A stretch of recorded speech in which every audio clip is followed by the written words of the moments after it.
Life divine பயில்வதற்காக நம் அனைவரையும் இந்த இணையதளத்தின் மூலம் ஒருங்கிணைத்து இந்த நல்ல வாய்ப்பினை நமக்கு அருளியுள்ள பகவானுக்கும் ஸ்ரீ அன்னைக்கும்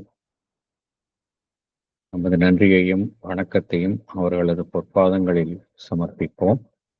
இத்தருணத்தில் நம் மனதில் எழும் ஒவ்வொரு எண்ணத்தையும், இங்கு நாம் பேசும் ஒவ்வொரு வார்த்தையையும் அவர்களுக்கு காணிக்கையாக சமர்ப்பிப்போம். அனைவருக்கும் மாலை வணக்கம். இப்பொழுது நம் லைஃப் டிவைன்ல புக் 2 சாப்டர் 12 பார்த்து கொண்டிருக்கின்றோம்.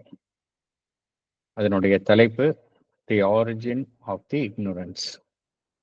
அறியாமையினுடைய மூலம் என்ன என்பது குறித்துதான் பகவான் இந்த சாப்டர்ல பகவான் எக்ஸ்பிளைன் பண்றார். பகவான் ஸ்டெப் பை ஸ்டெப் உண்மையிலேயே அறியாமை என்ன என்றால் என்ன, அறியாமை என்பது எவ்வாறு வெவ்வேறு தரப்பினர் அணுகுகின்றனர் என்பதெல்லாம் பகவான் படிப்படியாக கூறிக்கொண்டே செல்கின்றார், விளக்கிக் கொண்டே செல்கின்றார். எதன் அடிப்படையில் இந்த அறியாமை, அதனுடைய மூலத்தை நாம் கண்டறிய வேண்டும் என்றால், அடிப்படை உண்மை என்னவென்றால் இந்த ஒன்னஸ், இன்டெக்ரல் ஒன்னஸ். அதுதான் நம்முடைய இருப்பினுடைய உண்மை. It's a truth of our existence. அந்த இன்டெக்ரல் ஒன்னஸ், அந்த பேசிஸில் தான் நம்ம இந்த அறியாமை எவ்வாறு தோன்றுகின்றது என்பதை பார்க்கணும். இதுதான் அடிப்படையில் பகவான் சொல்றார். இன்டெக்ரல் ஒன்னஸ், அந்த ட்ரூத், அதிலிருந்து சற்றும் மாறாமல் எப்படி இந்த அறியாமையின் மூலத்தை கண்டறிவது, அதுதான் பகவான். இதன் அடிப்படையில் தான் இந்த சாப்டரை பகவான் வடிவமைத்துள்ளார். ஏனென்றால் பகவான் என்ன கூறுகின்றார், எல்லாமே ஆல் இஸ் பிரம்மன். எப்படி எல்லாமே அனைத்துமே பிரம்மன் என்று கூறுகையில், எப்படி இந்த தன்னைத்தானே சுருக்கி கொண்டு பிரிந்திருக்கும் அந்த செப்பரேட்டிவ் நாலேஜ் என்பது தோன்றியுள்ளது. அதே போல பிரம்மன் என்பது ஏகமாக இருக்கக்கூடிய ஒரு அமைப்பு. It is indivisible.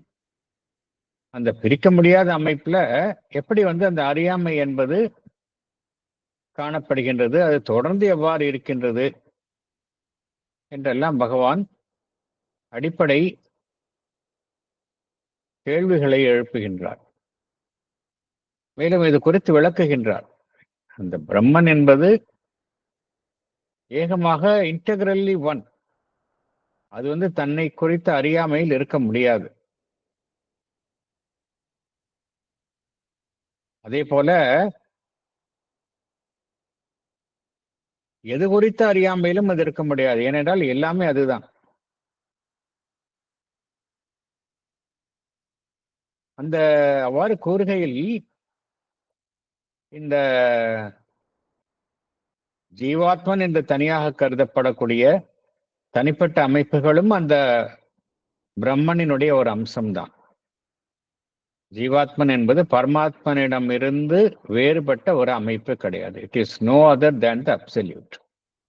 இருந்தாலும் நாம் அறியாமையில் இருக்கின்றோம். தனியாக இருக்கக்கூடிய தனிப்பட்ட இண்டிவிஜுவல் டிவைன் என்று கருதக்கூடிய அந்த ஜீவாத்மன் என்ற அமைப்புகளாக இருக்கக்கூடிய தனிப்பட்ட அமைப்புகளும் அறியாமையில் இருக்கின்றோம். ஆகையினால்தான் இந்த முரண்பாடு ஏற்படுகின்றது.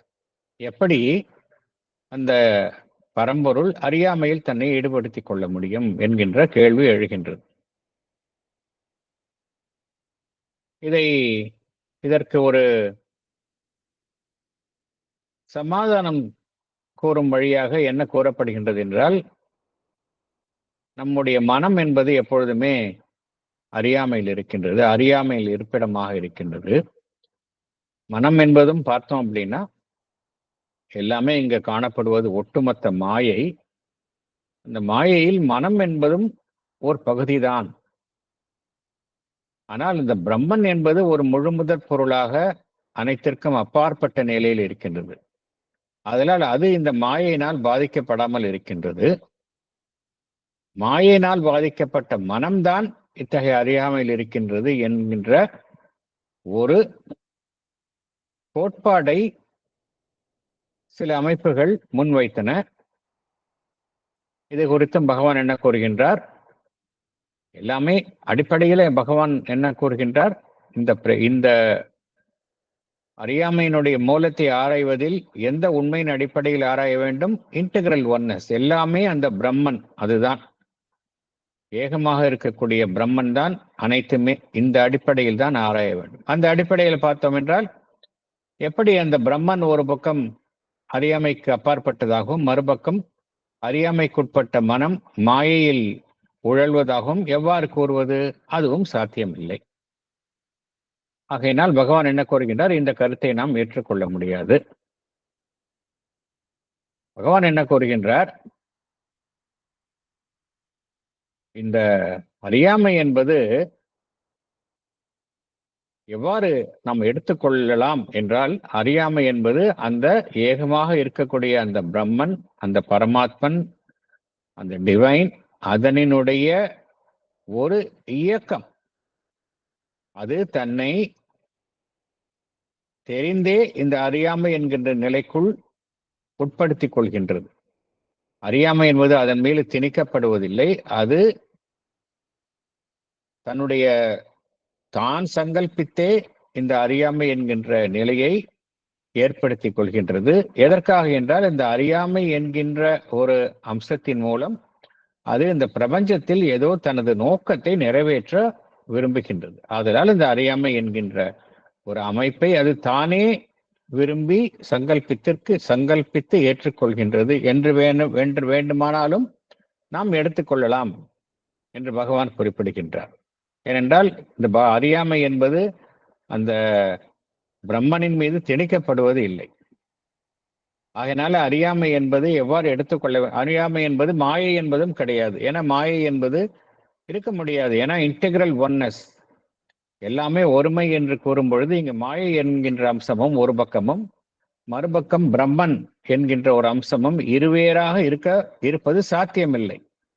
ஆகையினால் ஒரே சாத்தியம் என்னவாக இருக்க முடியும் என்றால், இங்கு காணப்படும் அறியாமை என்பது அந்த பரம்பொருள் தான் சங்கல்பத்திற்கே ஏதோ ஒரு பிரபஞ்ச நோக்கத்தை நிறைவேற்றுவதற்காக ஏற்படுத்தி கொண்டுள்ள ஒரு நிலை என்று வேண்டுமானாலும் கூறலாம் என்று பகவான் தான் கூறக்கூடிய உண்மையை அவர் கோடிட்டு காட்டியுள்ளார்.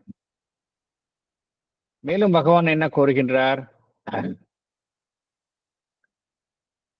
மேலும் அந்த கேள்வியை பகவான் அந்த கேள்விக்கான விளக்கத்தை கோருகின்றார். சில அமைப்புகள், சில பிலோசாபிக்கல் ஸ்கூல்ஸ் என்ன கூறினார்கள்? இந்த தனிப்பட்ட ஜீவாத்மன் தான் அறியாமையில் இருக்கின்றது, அந்த பரமாத்மன் அறியாமையில் இல்லை. என்ன காரணம் என்றால், ஜீவாத்மன் வேறு, பரமாத்மன் வேறு. இந்த துவைத்தம், இந்த டிவாலிட்டிஸ், அந்த கோட்பாடை சார்ந்தவர்கள் இவ்வாறு கூறுகின்றார்கள்.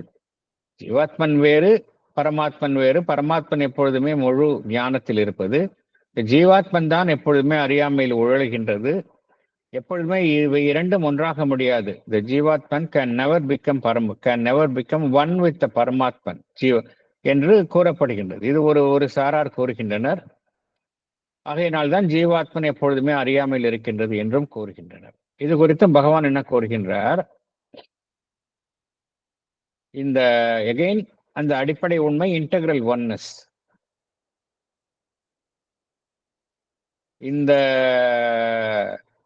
இந்த இன்டெகிரல் ஒன்னஸ் என்பது வெறும் தியரி கிடையாது. இதை யோகத்தில் உச்சக்கட்ட நிலையை அடைந்தவர்கள் அனைவருமே இதை அனுபவபூர்வமாக சித்தியாக உணர்ந்தவர்கள். அவர்களுடைய உச்சக்கட்ட அனுபவமாக எதை உணர்கின்றார்கள் என்றால், இந்த இன்டெகிரல் ஒன்னஸ், எல்லாமே அந்த ஒருமையாக இருக்கக்கூடிய பரம்பொருள் தான் என்று உணர்கின்றார்கள். ஆகையினால் பகவான் இங்கு என்ன கோருகின்றார்? இந்த டிவாலிட்டி, பிலாசபி ஆஃப் டிவாலிட்டி, துவைத்தம், இது ஒருவருடைய நேரடியான ஆன்மீக அனுபவத்துடன் ஒத்து போகவில்லை என்று குறிப்பிடுகின்றார். ஏனென்றால் இந்த சுப்ரீம் எக்ஸ்பீரியன்ஸ் எதை உறுதிப்படுத்துகின்றது என்றால் அந்த ஒருமை, அந்த யூனிட்டி, அதைத்தான் ஒரு உறுதிப்படுத்துகின்றது. மேற்புறத்தில் என்னதான் வேறுபாடுகள் இயற்கையில் காணப்பட்டாலும் அடித்தளத்தில் ஒருமை என்கின்ற அம்சத்தை தான் உச்சக்கட்ட ஆன்மீக அனுபவம் உணர்த்துகின்றது. அவ்வாறு இருக்கையில் இந்த கருத்தையும் ஏற்றுக்கொள்ள முடியாது என்று பகவான் குறிப்பிடுகின்றார். மேலும் பகவான் என்ன கூறுகின்றார்?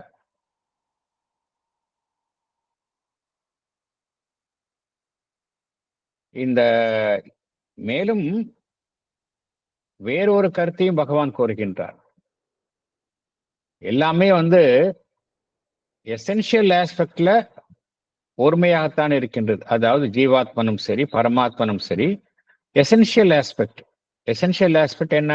ஒவ்வொன்றிலுக்கும் இருக்கக்கூடிய அதனுடைய சாராம்சம் டிவைன், அதில் மாறுபடுவதில்லை, ஒருமையாகத்தான் இருக்கின்றது. ஆனால் இந்த ஜீவாத்மன் தன்னை வெளி உலக நடவடிக்கைகளில் ஈடுபடுத்திக் கொள்ளும் பொழுது அதனுடைய புற அமைப்பில் அது அறியாமையில் இருக்கின்றது என்கின்ற ஒரு கருத்தை இதனுடைய ஒட்டிய கருத்தாகவும் கூறப்படுகின்றது. இதற்கும் பகவான் ஒரு பதில் அளிக்கின்றார். என்ன கூறுகின்றார்?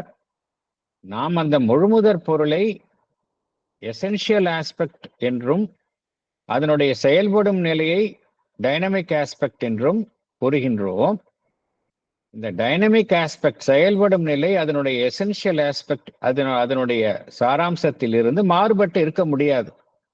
என்ன ஒரு தவறான கருத்து நிலவுகின்றது என்றால், அந்த பரம்பொருள் செயலற்ற நிலையில் அதனுடைய எசென்ஷியல் ஆஸ்பெக்ட், அதில்தான் அது அதனுடைய டிவைன் ஆஸ்பெக்ட் இருக்கின்றது. அது செயல்படும் நிலையில் அது அவ்வாறு இல்லை என்று கூறுவதும் தவறு என்று பகவான் குறிப்பிடுகின்றார். ஏனென்றால் அந்த ஒருமை, அந்த oneness exist only in is essential aspect. அதனுடைய டைனமிக் ஆஸ்பெக்ட்ல அந்த ஒன்னஸ் இல்லை என்று அதை ஒட்டிய கருத்து ஒன்று கூறப்படுகின்றது. இதுவும் தவறு என்று பகவான் குறிப்பிடுகின்றார். அவ்வாறு நீ பரம்பொருளினுடைய செயல்பாட்டை செயல்படாத ஒரு நிலை என்றும் செயல்படும் நிலை என்றும் பிரித்து பார்ப்பது தவறு. ஏனென்றால் எல்லாமே ஒன். இந்த dynamic state and static state என்கின்ற இரண்டாக பிரித்து பார்ப்பதும் தவறு என்று பகவான் குறிப்பிடுகின்றார். மேலும் ஒரு கருத்தை பகவான் என்ன கூறுகின்றார்? இதற்கு மேலான ஒரு கருத்து என்ன கூறுகின்றார்? இதையெல்லாம் கடந்த எல்லாவற்றிற்கும் கடந்த நிலையில் பிரம்மன் என்று கூறுகின்றோம், சச்சிதானந்தா என்று கூறுகின்றோம். அதுதான் அடிப்படை நிலையாக நாம் அந்த பரம்பொருளை வர்ணிக்கின்றோம். பகவான் என்ன கூறுகின்றார்? இதையெல்லாம் கடந்து அறிய முடியாதது, அன்னோவபிள் என்கின்ற ஒரு நிலை ஒன்று இருக்கின்றது. அது நம்மளுடைய அனுபவத்திற்கெல்லாம் அப்பாற்பட்ட நிலையாக இருக்கின்றது. ஒரு கால் அந்த இடத்தில் மாயை என்பது தோன்றி இருக்கலாம். எவ்வாறு அன்னோவபிள், அறிய முடியாதது என்கின்ற பரம்பொருளினுடைய நிலை ஒன்று இருக்கின்றதோ அதே போல அங்கு தோன்றியுள்ள மாயை, அதனிலிருந்து தோன்றிய அறியாமை என்பதும் நம்மால் அறிய முடியாமல் இருக்கின்றது என்கின்ற ஒரு ஸ்கூல் ஆஃப் தாட், ஒரு எண்ணத்தையும் பகவான் குறிப்பிடுகின்றார். இவ்வாறும் ஒரு சில அமைப்புகள் கூறுகின்றன. இதற்கும் பகவான் என்ன கூறுகின்றார்? அவ்வாறு கூறுவதும் தவறு என்று பகவான் குறிப்பிடுகின்றார். ஏனென்றால் அறிய முடியாதது என்கின்ற ஒரு நிலையே இங்க இருக்க முடியாது. எனக்கு அன்னோவபிள், த ஸ்டேட் ஆஃப் அன்னோவபிள் அப்படிங்கிறது என்ன அர்த்தம்? என்னை பொறுத்த வரைக்கும் என்னால் அறிய முடியவில்லை, ஆதலால் எதையும் என்னால் அறுதியிட்டு கூற முடியவில்லை என்கின்ற நிலைதான் அது. It is a state of agnosticism. எனக்கு உண்மை தெரியலை, ஆதலால் அது குறித்த ஞானம் இல்லை, ஆதலால் என்னால் அந்த உண்மையை ஏற்றுக்கொள்ள முடியவில்லை. இது சரியா தவறா என்று எனக்கு தெரியவில்லை, உண்மை இல்லையா என்கின்ற கருத்தை என்னால் கூற முடியவில்லை என்று ஒரு கருத்து. இதையும் பகவான் என்ன கூறுகின்றார்? இந்த நிலை மனித மனதிற்குத்தான் பொருந்தும். இந்த அக்னாஸ்டிசிசம், எதையும் அறுதியாக அறிய முடியாத நிலை என்பது யாருக்கு பொருந்தும்? மனித மனதிற்குத்தான் பொருந்தும். ஆனால் அந்த டிவைன் பரம்பொருளுக்கு அது பொருந்தாது. ஏனென்றால் எதன் அடிப்படையில் நாம் மீண்டும் மீண்டும் இந்த கருத்துக்களை பரிசீலனை செய்கின்றோம் என்றால் இன்டெகிரல் ஒன்னஸ். அந்த இன்டெகிரல் ஒன்னஸ் அப்படிங்கிற நிலையில அறிய முடியாதது, த ஸ்டேட் ஆஃப் அக்னாஸ்டிசிசம் என்பது இருக்கவே முடியாது. அது மனித ஹியூமன் மைண்டுக்கு தான் அப்ளிகபிள் ஆகும். ஆகையினால் இந்த கருத்தையும் நாம் ஏற்றுக்கொள்ள முடியாது என்று பகவான் குறிப்பிடுகின்றார். ஏனென்றால் அந்த ஜீவாத்மன் it is always one with பரமாத்மன். It is always identified with பரமாத்மன். அதனால ஜீவாத்மனுக்கு அந்த அக்னாஸ்டிசிசம், அறிய முடியாத நிலை என்கின்ற ஒரு நிலையில் இருக்க வேண்டிய அவசியமே கிடையாது. Because it is one with பரமாத்மன், it is one with supreme. அதனால அதுக்கு இந்த கெப்பாசிட்டி ஆஃப் நோயிங் என்பது எப்பொழுதுமே இருக்கும். ஒன்றை அறிந்து கொள்ளும் திறமை என்பது எப்பொழுதுமே இருக்கும். அதற்கு அந்த திறமையை நாம் மறுக்க முடியாது. Because it is one with supreme. ஆகையினால் இந்த கருத்தையும் ஏற்றுக்கொள்ள முடியாது என்று பகவான் இந்த அறியாமையினுடைய தோற்றுவாயை கண்டறியும் பொழுது பகவான் ஒன்றன் பின் ஒன்றாக நம்ம அழைத்து கொண்டு செல்கின்றார். முதல்ல மாயாவாதம், அப்புறம் துவைத்தம், அப்புறம் எல்லாம் கடந்த நிலையில் இருக்கக்கூடிய ஒரு நிலை அன்னோவபிள். அதுக்கு அடுத்த இந்த பேராகிராஃப் நம்ம இது வரைக்கும் பார்த்ததெல்லாம் பேராகிராஃப் 2. பேராகிராஃப் 3ல பகவான் அந்த அன்னோவபிள், இந்த சூன்யம், அந்த நெஹிலிசம், அந்த நிலைக்கு அடுத்த நிலையில அழைத்து செல்கின்றார். அந்த நிலையில அப்ப இருந்து பார்க்கும்போது எல்லாமே அல்டிமேட்டா எதுவுமே இல்லை, நான் எக்ஸிஸ்டன்ஸ் தான். ஆகையினால இது குறித்த இந்த ஆராய்ச்சி தேவையில்லாத ஆராய்ச்சி. அறியாமை எங்கிருந்து வந்தது, அதனுடைய தோற்றுவாய் என்ன என்பதெல்லாம் பார்க்க தேவையில்லை. ஏனென்றால் எல்லாமே அல்டிமேட்டா இட் எண்ட்ஸ் இன் நான் எக்ஸிஸ்டன்ஸ் என்கின்ற அந்த சூன்யவாதம், புத்த மதத்தினுடைய கோட்பாடினுடைய சூன்யவாதம்.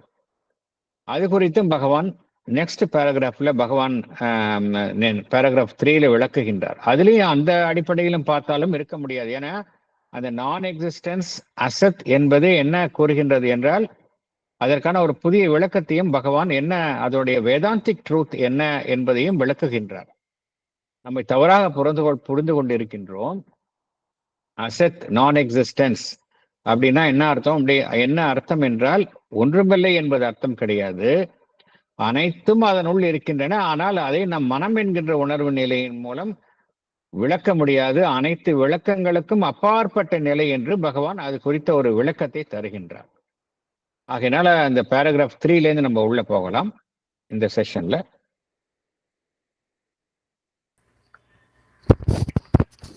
Chapter 12, The Origin of the Ignorance, Paragraph 3. The unknowable, if it is at all, may be a supreme state of Satchitananda, beyond our highest conceptions of existence, consciousness, and bliss. That is what was evidently meant by the Asat, the non-existent of the Taittiriya Upanishad, which alone was in the beginning and out of which the existent was born.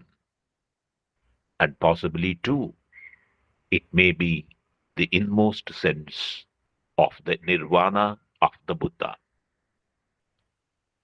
For the dissolution of our present state by nirvana may be a reaching to some highest state beyond all notion or experience of self even, an ineffable release from our sense of existence. Thank you, sir. Can I read, sir? Yes, please. Explanation. The unknowable may be a supreme state of Satchidananda beyond our highest conceptions of existence, consciousness, and bliss. This is what is meant by the term Asat, the non-existent of the Taittiriya Upanishad. This alone was in the beginning and out of which the existent was born. Possibly, it may be the inmost sense of the nirvana of the Buddha, because the dissolution of our present state by nirvana may be a reaching to some highest state beyond all notion or experience of self, even if it may be an ineffable release from our sense of existence. Thank you, sir. Thank you. The Nirvanic experience வந்து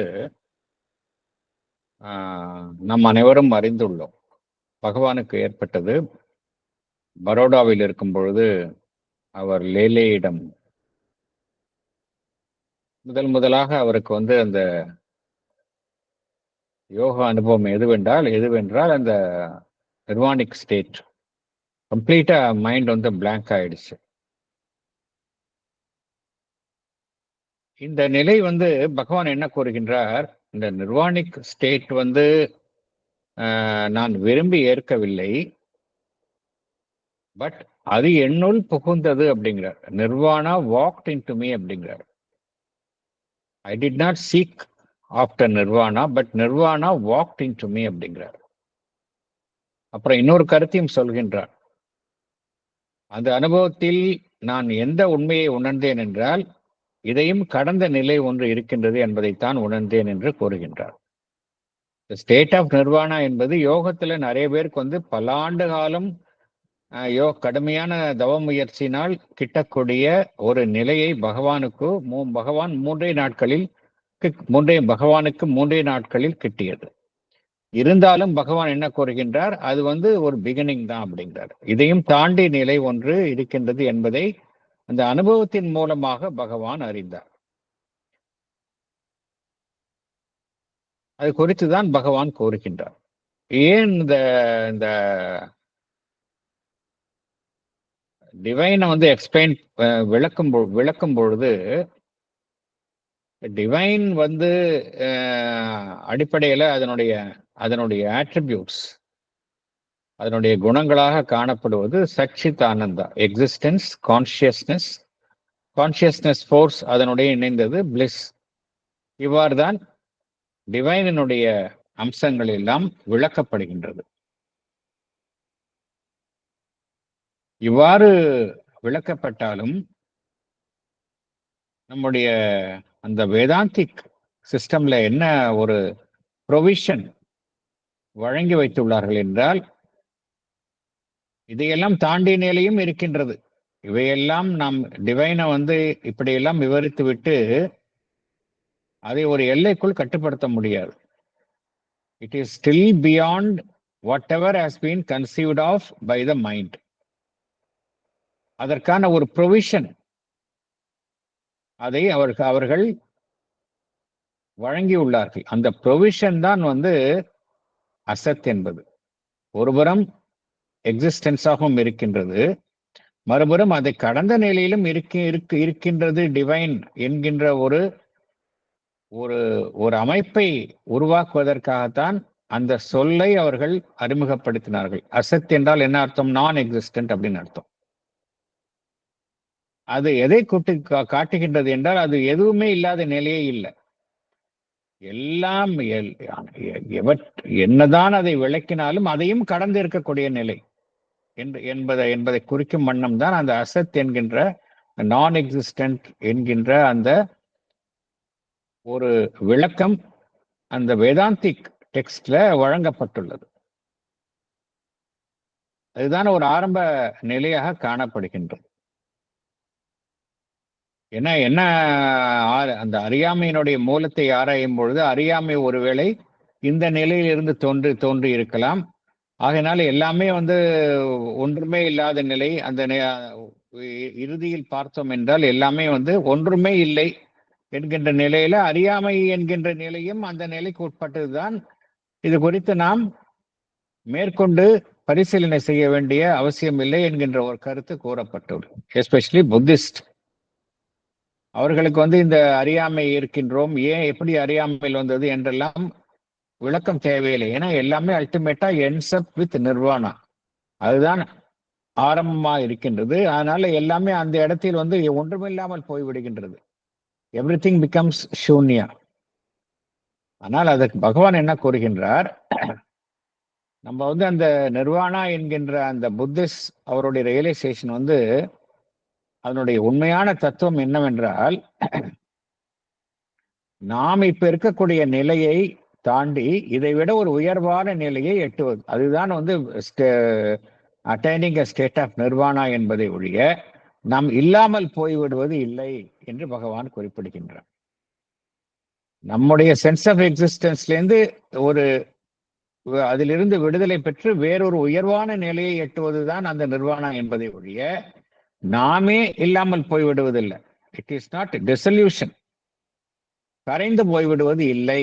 ஆனா அப்படிதான் வந்து புரிந்து கொள்ளப்படுகின்றது. Buddhist கருத்தை, Buddhist text எல்லாம் புத்திசத்துல, ஏன்னா பல்வேறு அமைப்பு புத்திசத்திலே பார்த்தோம் அப்படின்னா பல்வேறு கிளைகள் இருக்கின்றன. அதுல வந்து ஒவ்வொருவரும் குறிப்பிடுகின்றார்கள். பொதுவாக காமன் பர்செப்ஷன் என்ன அப்படின்னா, புத்திசம் என்றால் ஸ்டேட் ஆஃப் நிர்வாணா அப்படி, அது நிர்வாணா என்கின்ற அந்த நிலையும் தவறாக புரிந்து கொள்கின்றார்கள். நிர்வாணா என்றால் காணாமல் போய்விடுவதில், டிசல்யூஷன் ஆஃப் எக்ஸிஸ்டன்ஸ், இருப்பே இல்லை என்று கரைத்துக் கொள்ளுதல் என்று நம்புகின்றார்கள். அது இல்லை என்று பகவான் குறிப்பிடுகின்றார். இன்மோஸ்ட் சென்ஸ் அதனுடைய உண்மை என்னவென்றால், நாம் இருக்கக்கூடிய நிலையை தாண்டி வேறொரு உயர்வான நிலைக்கு செல்லுதல், அதுதான் அதனுடைய அர்த்தம் என்று பகவான் குறிப்பிடுகின்றார். அடுத்தது போகலாம்.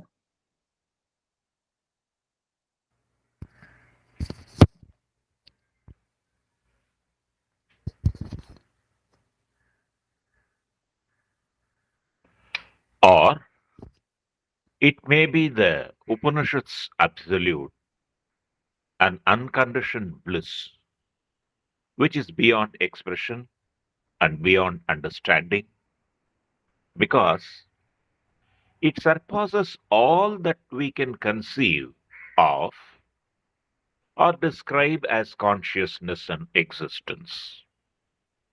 This is the sense in which we have already accepted it. For the acceptation commits us only to a refusal to put a limit to the ascension of the infinite. Or, if it is not this, if it is something quite different from existence, even from an unconditioned existence, it must be the absolute non-being of the nihilistic thinker. Thank you. படிக்கட்டுமாங்க sir? படிங்க madam.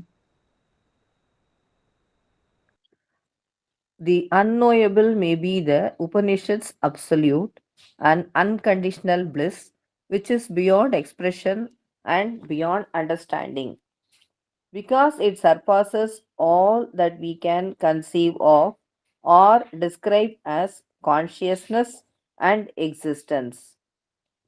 This is the sense in which we have already accepted the unknowable. By our acceptance, we refuse to put a limit to the ascension of the infinite. Or, if it is something quite different from existence, it must be the absolute non-being of the nihilistic thinker. Our mental formulation is not everything. We cannot exhaust the reality by the formulation of our mind. This state of exceeding the highest human formulation is called the unknowable, unknowable by the mind, unknowable by mental knowledge, and realizable but realizable. But realizable in consciousness. And that is what the Upanishad means when it speaks of asat non-existence. This asat does not mean a denial of existence, but a transcendence of our highest idea, conceptive formulation of what existence is. It is something beyond. Shri MP Pandit talks on life divine. Thank you, sir. Thank you. உண்மையிலேயே அந்த அசத் என்றால் என்ன என்றால் அது வந்து ஒரு absolute and unconditioned bliss. எந்த விதமான ஒரு நிபந்தனைக்கும் உட்படாத ஒரு உச்சக்கட்ட நிலையில் இருக்கக்கூடிய ஆனந்தம். அதைத்தான் அந்த அவ்வாறுதான் உபநிடதங்களில் இந்த அசத் என்கின்ற நிலை விளக்கப்படுகின்றது. அதை வந்து எந்த விதமான எக்ஸ்பிரஷன்ல விளக்க முடியாது. எக்ஸ்பிரஷன் எல்லாம் பிகம் வேர்ட்ஸ்ல வந்துருது இல்லையா? ஒன்றை நாம் விளக்க முயலும் பொழுது அந்த வேர்ட்ஸ் அப்படிங்கிறது, வார்த்தைகள் என்பது ஒரு லிமிட்டிங் ஃபேக்டரா போயிடுது. வார்த்தைகள் என்பது லேட்டர் இன்வென்ஷன் தான். ஏதோ ஒரு அனுபவம் கிட்டுகின்றது, அதை என்ன செய்கின்றோம், அனுபவத்தை வந்து வார்த்தைகளின் மூலம் விளக்க முயலுகின்றோம். அதுவே வந்து ஒன்ஸ் ஒரு அனுபவத்தை வார்த்தைகளில் விளக்க முயலும் பொழுதே அந்த அனுபவத்தினுடைய ஒரு எல்லையை நாம் சுருக்கிக் கொள்கின்றோம். ஏன்னா ஆல்வேஸ் இந்த வேர்டு வந்து இந்த இன்டெலெக்சுவல் எக்ஸ்பிரஷன் வந்து it always limits the reality. Divine வந்து நீங்க ஒரு வார்த்தைகள்லையோ ஒரு டெக்ஸ்டுவல் இது மூலமாகவோ அது அவைகள் அந்த டிவைனை வந்து நம்ம வந்து ஒரு வரையறைக்குள்ள வந்து உட்படுத்த முடியாது. It is beyond expression, beyond understanding. Beyond அண்டர்ஸ்டாண்டிங்னா நம்மளுடைய மென்டல் லெவல்ல இருந்து அதை புரிஞ்சுக்கவே முடியாது. அதனாலதான் அது அன்னோபல் என்று கூறுகின்றார்கள், அசத் என்று கூறுகின்றார்கள். It requires some other instrumentation to understand. For example, நம்ம வந்து நமக்கு பக்கத்துல இருக்கிற ஒரு பொருளை பார்க்கணும், இல்லை நம்ம வந்து கொஞ்சம் தொலைவில் இருக்கிற பொருளை பார்க்கணும்னா பைனாகுலர்ஸ் யூஸ் பண்றோம். அதே பைனாகுலரை யூஸ் பண்ணி நம்ம வந்து இன்னொரு பிளானட்ல என்ன இருக்கு அப்படிங்கிறதையோ நம்மளால ஆராய்ச்சி பண்ண முடியாது. அதுக்கு வந்து டெலிஸ்கோப் தேவைப்படுது இல்லையா? இப்ப வந்து விதவிதமான டெலிஸ்கோப்ஸ் எல்லாம் கண்டறிந்துள்ளார்கள். அது மூலமா எங்கேயோ தொலைதூரத்தில் இருக்கக்கூடிய அந்த கேலக்சிஸ் இதெல்லாம் ஆராய்க்கின்றார்கள். ஏன்னா அதுக்கு வந்து டிஃப்ரெண்ட் இன்ஸ்ட்ருமெண்டேஷன். அதே போலதான் as long as we live in the mind, நமக்கு எல்லாமே வந்து அன்னோபலாகத்தான் இருக்கும். அன்னோபலாக இருக்கு அப்படிங்கிற அறிய முடியாததாக இருக்கின்ற ஒரே காரணத்திற்காக அங்க வந்து ஒன்றுமே இல்லை என்று சொல்ல முடியாது. அதுதான் பகவான் இங்க கோருகின்றார். இந்த உபநிடத்துல வந்து அசத் என்கின்ற சொல்லை ஏன் அது அந்த எல்லாம் உச்சக்கட்ட நிலையை அவ்வாறு வர்ணித்தார்கள் என்றால், it is beyond expression, beyond understanding. அது என்னதான் நம்ம மனதின் மூலமாக நம்ம வந்து ஒரு மனதினுடைய உருவாக்கங்களுக்கெல்லாம் அதையெல்லாம் கடந்தது. It surpasses all that we can conceive of. இது அனுபவத்தின் மூலமாகத்தான் அறிய முடியும். இதை வந்து வார்த்தைகளால் அறியவே முடியாது. அனுபவத்தின் மூலமாகத்தான் இதை அறிய முடியும். இந்த பொருளில்தான் பகவான் இங்க வந்து குவாலிஃபை பண்றாரு. நம்ம வந்து அசத் அப்படிங்கிற உண்மையை நாம் ஏற்றுக்கொண்டுள்ளோம். ஏன்னா உபநிடத்தில் கூறப்பட்டுள்ளது, அதை நாம் ஏற்றுக்கொண்டுள்ளோம். எதன் அடிப்படையில் ஏற்றுக்கொண்டுள்ளோம்? இந்த பொருளில் தான் ஏற்றுக்கொண்டோமே ஒழிய அந்த புத்திஸ்ட் சொல்வதை போல நெஹிலிசம், அந்த ஜீரோ, அந்த சூன்யம் என்கின்ற அடிப்படையில் நாம் ஏற்றுக்கொள்ளவில்லை என்று பகவான் இங்கே கிளாரிஃபை பண்றார். இதன் அடிப்படையில் தான் அந்த சொற்றொடரை நாம் ஏற்றுக்கொண்டுள்ளோம். ஏனென்றால் அவ்வாறு ஏற்றுக்கொள்ளும் பொழுது என்ன செய்கின்றோம்? நாம் வந்து அந்த டிவைன் வந்து இன்ஃபினிட்டா இருக்கக்கூடியது. டிவைன் வந்து எல்லை உண்டா அதுக்கு? It is infinite. இன்ஃபினிட் ஸ்கேல்ஸ்ல அது உயர்ந்து கொண்டே செல்வது. அதை வந்து ஒரு வரையறுக்குள் உட்படுத்த முடியாது. அதை வந்து ஒரு வரையறைக்குள் உட்படுத்துதல் என்கின்ற ஒரு செயலிற்கான ஒரு மறுப்பாகத்தான் நம்மளுடைய அந்த அசத் என்கின்ற ஒரு சொற்றொடரை நாம் ஏற்றுக்கொண்டோமே ஒழிய அங்கு ஒன்றுமே இல்லை என்கின்ற நிலையில இல்லை. அதனால் பகவான் என்ன கூறுகின்றார்? This is the sense in which we have already accepted it. we have acceptedனா என்ன அர்த்தம்? அந்த அசத் என்கின்ற அந்த சொற்றொடரை, இந்த விளக்கத்தை ஏற்றுக்கொண்டுள்ளோம். எப்படி ஏற்றுக்கொண்டுள்ளோம்? For the acceptance commits us only to a refusal to put a limit to the ascension of the infinite. நம்ம அதன் மூலமாக எதை உறுதி செய்கின்றோம்? பரம்பொருளுக்கு எல்லை கிடையாது, அது எல்லையற்றது. அதற்கு எல்லை விதிப்பதற்கான மறுப்பை நாம் தெரிவிக்கின்றோம். எதன் மூலம் தெரிவிக்கின்றோம்? இந்த அசத் என்கின்ற சொல்லை ஏற்றுக்கொள்வதன் மூலம் பரம்பொருளினுடைய ஒரு ஏறுமுகமான பயணத்தில் எந்த விதமான எல்லையும் கிடையாது, எல்லைக்குட்படுத்த முடியாது என்கின்ற பொருளை நாம் உறுதி செய்கின்றோம். ஏன்னா அசத் என்பது என்ன அர்த்தம்? Beyond all definition. ஆகையினால் நம்ம என்ன செய்கின்றோம்? we refuse to put a limit to the ascension of the infinite. இந்த அசத் என்ற சொல்லை ஏற்றுக்கொள்வதன் மூலம் we refuse to put a limit to the ascension of the infinite. Divine எப்படி? இன்ஃபினிட். அதற்கு நம்ம லிமிட்டே போட முடியாது. we refuse to put a limit by accepting this term என்று பகவான் குறிப்பிடுகின்றார். சரி, இந்த கருத்தையும் நம்ம ஏற்றுக்கொள்ள முடியாது, இல்ல even then I am not convinced அப்படின்னு சொன்னா நம்ம எந்த நிலைக்கு தள்ளப்படுகின்றோம்? எதுவுமே இல்லை, சூன்யம் என்கின்ற அந்த நெஹிலிஸ்டிக் கான்செப்ட், அதற்கு தள்ளப்படுகின்றோம். பகவான் ஒவ்வொரு நிலையாக பகவான் எலிமினேட் செய்து கொண்டே வருகின்றார்.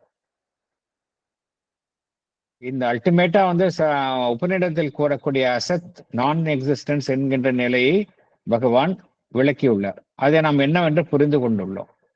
இல்ல அது எனக்கு சாட்டிஸ்பாக்டரியா இல்லை, என்னை பொறுத்த வரைக்கும் எல்லாமே எதுவுமே இல்லை என்பதுதான் உண்மை என்பதுதான் உண்மை என்றால் பகவான் என்ன கூறுகின்றார்?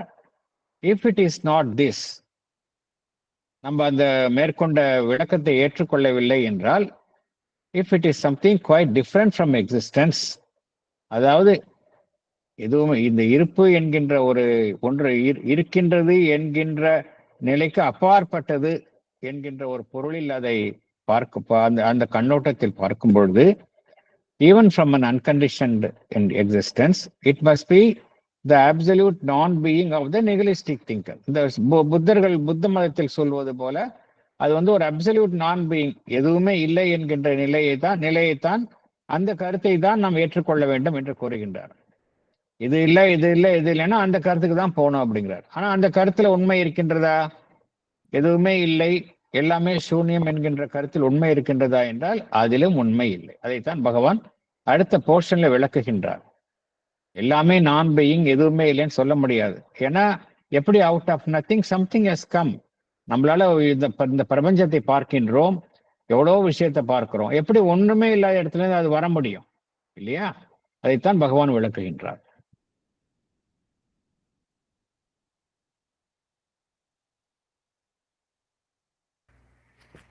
அடுத்து போகலாம். paragraph 4.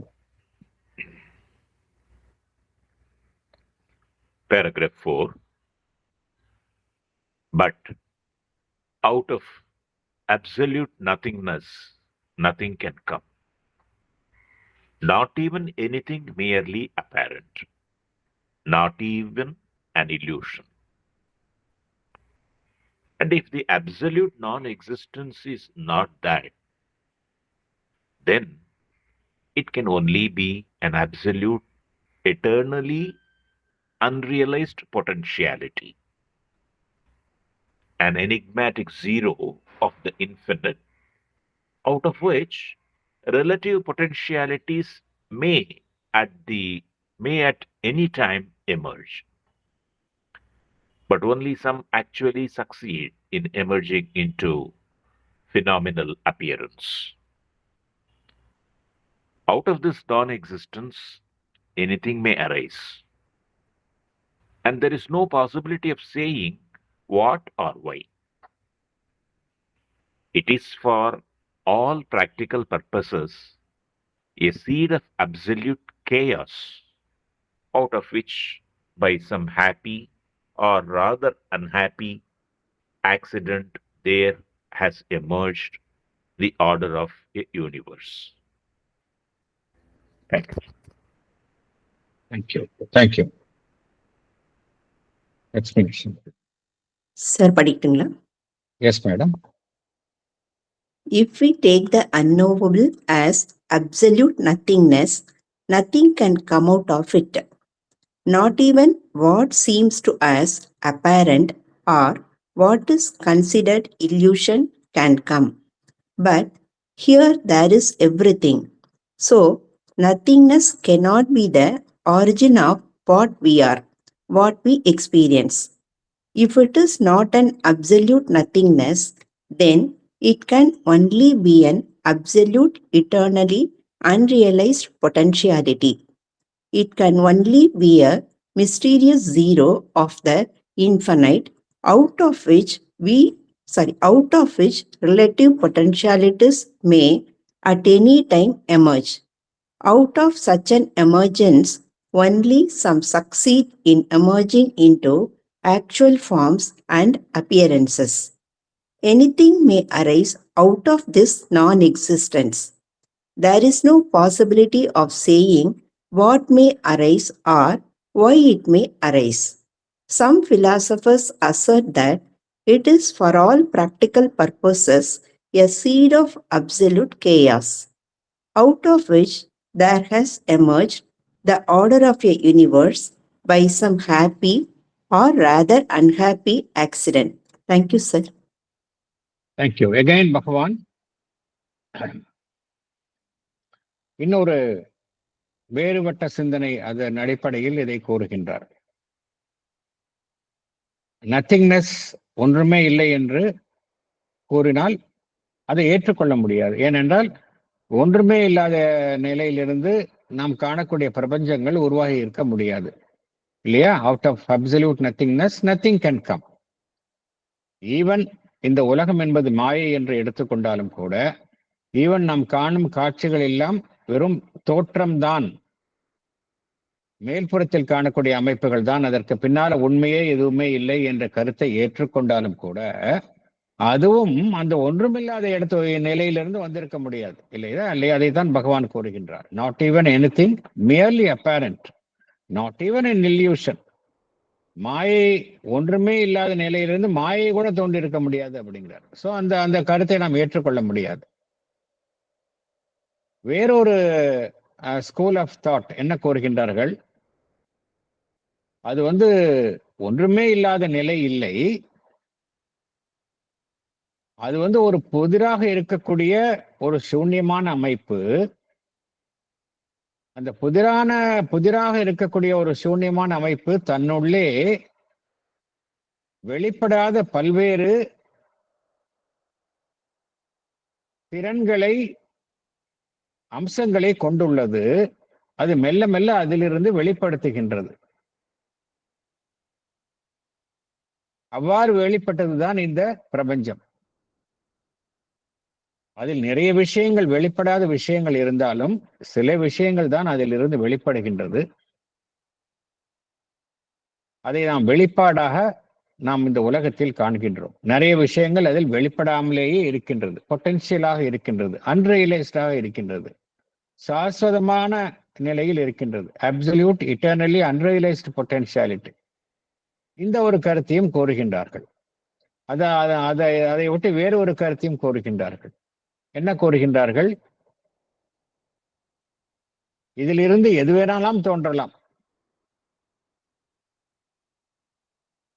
எது தோன்ற வேண்டும், ஏன் தோன்ற வேண்டும் என்று எதுவுமே கூற முடியாது. ஒரு விதத்தில் பார்க்க போனால் அந்த இடம் எதற்கு வித்திடுகின்றது என்றால், ஒரு மாபெரும் குழப்பத்திற்கு வித்திடும் இடமாக அது இருக்கின்றது. அதிலிருந்து ஒரு விபத்து போல தோன்றியதுதான் இந்த பிரபஞ்சம் என்று ஒரு டிஃபரண்ட் ஸ்கூல் ஆஃப் திங்கிங் இதை பகவான் குறிப்பிடுகின்றார். ஆனால் நம்ம அறிந்த உண்மை என்ன? அனைத்துக்கும் அடிப்படை சச்சிதானந்தம் தான். அதிலிருந்து தான் எல்லாமே தோன்றுகின்றது. சச்சிதானந்தம். அந்த சித் என்பது கான்சியஸ்னஸ் ஃபோர்ஸ். அந்த கான்சியஸ்னஸ் ஃபோர்ஸ், அந்த சித் சக்தி தான் இந்த உலகங்களை படைக்கின்றது. அதில் ஆனந்தம் தான் அடிப்படையாக இருக்கின்றது. எல்லாமே எதன் அடிப்படையில் அமைக்கப்படுகின்றது? அந்த சூப்பர் மைண்ட் அதனுடைய அடிப்படை தன்மைகளான அந்த பிரகத், அந்த ரிதம், அந்த ஆர்டர், இத்தகைய அந்த அமைப்பில் தான் அமைக்கப்படுகின்றது என்பதை பார்க்கிறோம். ஒன்று ட்ரூத் கான்சியஸ்னஸ், இரண்டாவது ஆர்டர், மூன்றாவது வாஸ்ட்னஸ். பிரகத் என்றால் வாஸ்ட்னஸ், சத்தியம் என்றால் ட்ரூத், ரிதம் என்றால் ஆர்டர். இந்த மூன்றின் அடிப்படையில் தான் இந்த என்டையர் பிரபஞ்சமே படைக்கப்படுகின்றது என்பதை நாம் அறிந்த வேதாந்திக் ட்ரூத் அதுதான். ஆனால் இங்கு என்ன கூறப்படுகின்றது? அனைத்திற்கும் மூலம் அந்த நான் எக்ஸிஸ்டன்ஸ் தான். அது ஒன்றுமே இல்லை என்று கூற முடியாமல், ஒன்றுமே இல்லை என்று நாம் கூற முடியாது. இருந்தாலும் அதில் என்ன இருக்கின்றது என்றால், வெளிப்படாத நிலையில் இருக்கக்கூடிய பல்வேறு சாத்தியக்கூறுகள் அதில் இருக்கின்றன. அது ஒரு புதிராக இருக்கக்கூடிய ஒரு சூன்யமான ஒரு அமைப்பாக இருக்கின்றது. அதிலிருந்து பல்வேறு அமைப்புகள் தோன்றக்கூடிய சாத்தியக்கூறுகள் இருக்கின்றன. ஆனால் எது எப்பொழுது தோன்றும், எவ்வாறு தோன்றும், ஏன் தோன்றும் என்பதை யாருமே கூற முடியாது. ஒரு வகையில் பார்க்க போனால் ஒரு மாபெரும் குழப்பத்திற்கு வித்திடும் இடமாக அது இருக்கின்றது. அதிலிருந்து ஒரு விபத்து போல தோன்றியதுதான் இந்த பிரபஞ்சம் என்று ஒரு டிஃபரண்ட் ஸ்கூல் ஆஃப் தாட், வேறொரு தத்துவ ரீதியான அமைப்பு கூறுகின்றது. இதையும் நாம் ஏற்றுக்கொள்ள முடியாது. ஏனென்றால் இந்த உலகத்தில் நாம் பார்ப்பது எல்லாமே ஆர்டர் தான் பார்க்கிறோம். இந்த உலகம், இந்த என்டையர் பிரபஞ்சத்தில் எதை பார்க்கின்றோம் என்றால் ஒரு ஒழுங்கை பார்க்கின்றோம். எல்லாமே willed manifestation of the divine தான். எல்லாமே அந்த பரம்பொருளால் தீர்மானிக்கப்பட்டு, அந்த ரியல் ஐடியா என்று கூறுகின்றோமே இந்த சூப்பர் மைண்ட், அதன் மூலம் தீர்மானிக்கப்பட்டு தோன்றிய அமைப்புகள் தான் இந்த பிரபஞ்சம். அந்த ஆக்சிடென்ட், இந்த கேயாஸ் அப்படின்னு இந்த கருத்தை ஏற்றுக்கொண்டால் இந்த உலகம் எப்பொழுது, இந்த பிரபஞ்சம் என்பது எப்பொழுதுமே அழிந்து இருக்கும். ஆனால் அவ்வாறு இல்லை. இந்த கருத்தையும் நாம் ஏற்றுக்கொள்ள முடியாது. அதைத்தான் பகவான் விளக்குகின்றார். அடுத்தது போகலாம்.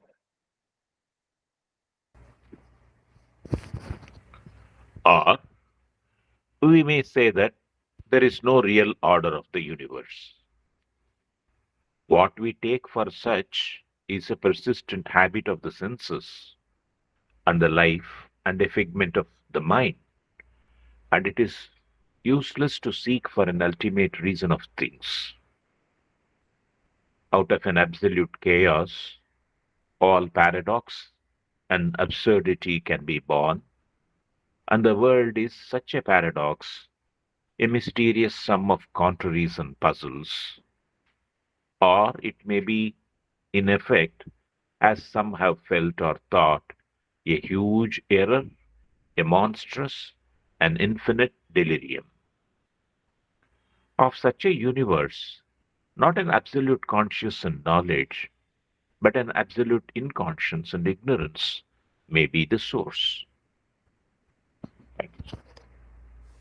Padikwa, Thank you. Yes. there are different possibilities imagined or conceived by the human mind, which Sri Aurobindo discusses and rules out. Some schools of thought may say that there is no real order of the universe. What we perceive as an order is a persistent habit of the senses and the life and an imagination of the mind. Therefore, it is useless to seek for an ultimate reason of things. If we take the non-existence as an absolute chaos, all paradox and absurdity can be born out of it. Then the world is such a paradox, a mysterious sum of contraries and puzzles. Or it may be a huge error, a monstrous and infinite delirium, as some have felt. If we take this universe as a huge error, then an absolute consciousness and knowledge may not be its source. Only an absolute inconscience and ignorance may be its source. Thank you. Thank you. பகவான் மனித மனம் பார்த்தோம் அப்படின்னா எல்லாமே speculate பண்ணிட்டே இருக்கும். That's the nature of the human mind. Human mind mental லெவல்ல பார்த்தோம்னா டிஃபரண்ட் ஸ்பெகுலேஷன்ஸ். மிக உயரிய ஆன்மீக நிலையை எட்டியவர்கள் தான் அவர்களுக்கு உண்மை என்னன்னு தெரியும். அவங்க ஸ்பெகுலேட் பண்ண மாட்டாங்க. பட் ஆர்டினரி ஹியூமன் ஸ்டேட்ல பார்த்தோம் அப்படின்னா எல்லாமே ஸ்பெகுலேஷன்ஸ். இந்த பிரபஞ்சம் குறித்தது, இந்த பிரபஞ்சத்தில் காணப்படும் அறியாமை, குழப்பம், இதற்கெல்லாம் மனித மனம் பல்வேறு விளக்கங்களை பல்லாண்டு காலமாக வழங்கி வந்துள்ளது. இது இப்ப இல்லை, பல்லாண்டு காலமாக வெவ்வேறு அமைப்புகள், வெவ்வேறு சிந்தனைகள், கோட்பாடுகளின் மூலமாக இந்த உலகம் குறித்த சிந்தனைகளை தொடர்ந்து வழங்கி வந்துள்ளது. ஏன் இந்த உலகத்தில் நிறைய விஷயங்கள் நடக்கின்றன, நம்மால புரிந்து கொள்ள முடியவில்லை. It's a mystery. ஆனா நமக்கு தான் அது மிஸ்ட்ரியா இருக்கு. பட் எல்லாம் அறிந்த பரம்பொருளுக்கு, அந்த ஆம்னிஷியன்ட், சர்வ ஞானம் புரிந்த அந்த பரம்பொருளுக்கு அது மிஸ்ட்ரி கிடையாது. அது ஏதோ ஒரு காரணத்துடன் தான் இந்த எல்லா விஷயமும் நடக்கின்றது. ஆனால் ஹியூமன் மைண்ட் அப்படி கிடையாது. ஹியூமன் மைண்ட் எல்லாத்தையும் அது ஸ்பெகுலேட் பண்ணிட்டே இருக்கும். இப்படி இருக்கலாமா, அப்படி இருக்கலாமா அப்படின்னு. So Bhagavan different schools of thinking regarding this universe அதை குறித்து கூறுகின்றார். ஒரு சில ஒரு சாரார் என்ன கூறுகின்றார்கள், இந்த உலகத்துல நம்ம எங்க பார்த்தாலும் நம்ம விஷயம் ஏன் நடக்குதுன்னு காரணம் புரிஞ்சு கொள்ள முடியல. இயற்கையினுடைய பேரிடர்கள் நடைபெறுகின்றன, போர்கள் நடைபெறுகின்றன, பேரழிவுகள் ஏற்படுகின்றது, விபத்துகள் நடைபெறுகின்றது, நம்மால புரிஞ்சுக்கவே முடியல. ஸோ என்ன முடிவுக்கு நாம் வருகின்றோம் என்றால், இந்த உலகத்தினுடைய நடவடிக்கைகளை பார்க்கும் பொழுது ஒரு ரியல் ஆர்டர் இல்லை, ஒரு ஒழுங்கின் அடிப்படையில் இந்த பிரபஞ்சம் இயங்கவில்லை என்ற ஒரு கருத்திற்கு நாம் தள்ளப்படுகின்றோம். இதன் அடிப்படையில் சில கோட்பாடுகள் என்ன கூறுகின்றன, நீ ஆர்டர்னு நினைச்சிட்டு இருக்கிறியோ, உண்மையில ஆர்டர் கிடையாது. அது உன்னுடைய சென்சஸ், உன்னுடைய ஐம்புலன்கள், உன்னுடைய வாழ்வு சம்பந்தப்பட்டது, உன்னுடைய மென்டல் இமேஜினேஷன் அத்தகைய ஒரு தோற்றத்தை உனக்கு தருகின்றது.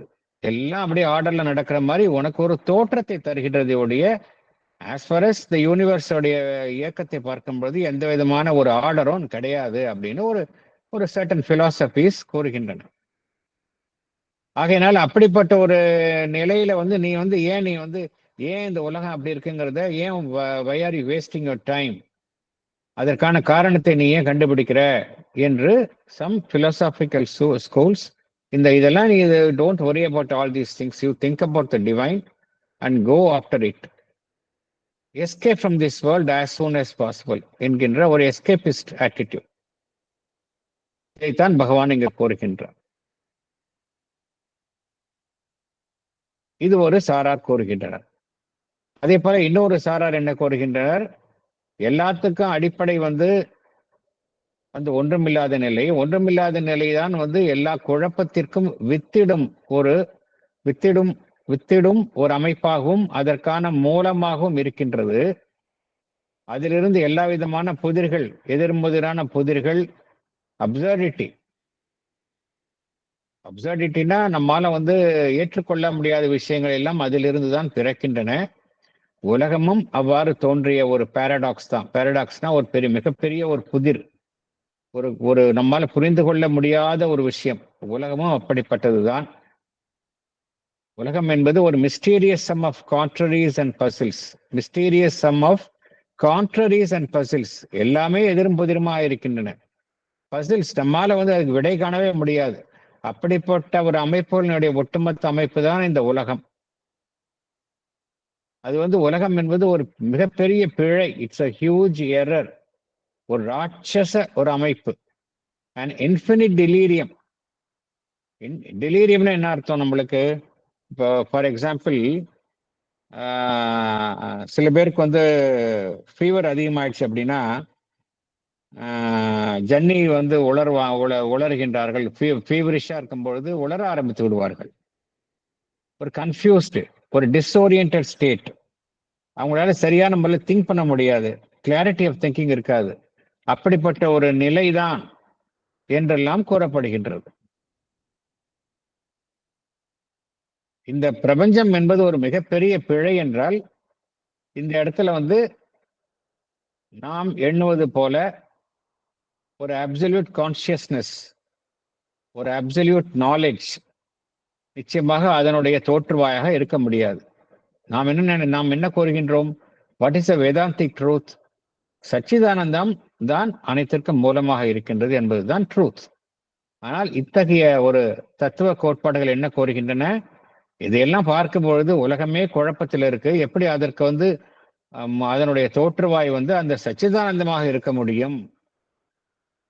அதனுடைய தோற்றுவாய் எதுவா இருக்க வேண்டும் என்றால் ஒரு அப்சல்யூட் இன்கான்சியன்ஸ், உணர்வற்ற நிலையும், ஒரு அப்சல்யூட் இக்னோரன்ஸ், அறியாமையும் தான் இதற்கு மூலமாக இருக்க முடியுமே தவிர சச்சிதானந்தம் வந்து மூலமாக இருக்க முடியாது என்று சர்டன் ஸ்கூல்ஸ் ஆஃப் பிலாசபிஸ் கூறுகின்றன. ஆனால் இதையெல்லாம் தவறு என்றுதான் பகவான் மறுக்கின்றார். This is not true. இந்த பிரபஞ்சம் எவ்வாறு தோன்றியது, இந்த பிரபஞ்சத்திற்கும் டிவைன் பரம்பொருளுக்கும் இடையில் உள்ள சரியான உறவு என்பதை அனுபவபூர்வமாகவும் அவருடைய யோகானுபவத்தின் மூலமாகவும் சரியான முறையில் விளக்கம் தந்தது பகவான் ஸ்ரீ அரவிந்தர் தான். அதற்கு முன்னால இருக்கு, அதுக்கு முன்னாடி கூறியுள்ளார்கள், அவர்களுடைய அனுபவ ரீதியாக கூறியுள்ளார்கள். பட் அதை வந்து எக்ஸ்பிளிசிட்டா வந்து ஒரு மனிதன், அறிவை சார்ந்து சிந்திக்கும் மனிதன், இன்டெலெக்சுவல் மேன், அவன் ஏற்றுக்கொள்ளும் வகையில் அந்த உண்மையை வந்து விளக்கியது பகவான் அரவிந்தர் தான். அதனால்தான் பகவான் வந்து இவ்வளவு பெயின்ஸ் எடுத்துட்டு சொல்றார். வெவ்வேறு கருத்தை சும்மா எடுத்தோன்னு சொல்லல பகவான். He is analyzing different schools of thought. எதுக்குமே பகவான் வந்து ஒரு இன்ச்சு கூட இடம் விடலை. எல்லாத்தையும் எடுத்துக்கிட்டு எலிமினேட் பண்ணிட்டே வர்றார். ஒண்ணா வந்து தவிர்த்து கொண்டே வருகின்றார். அடுத்தது போகலாம்.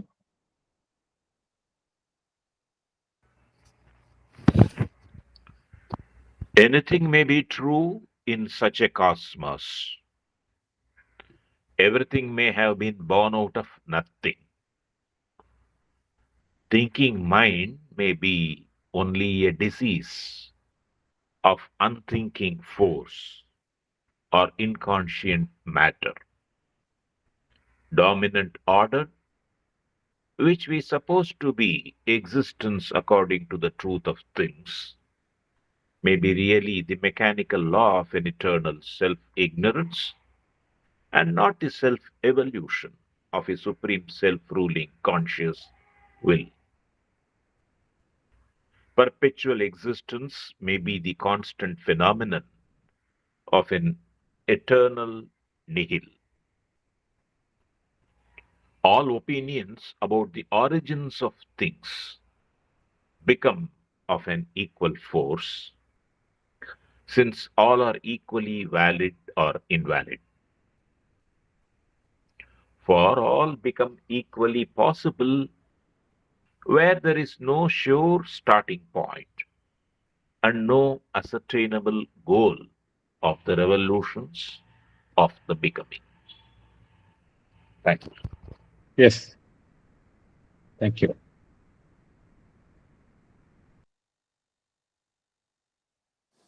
படிக்கவா? Yes.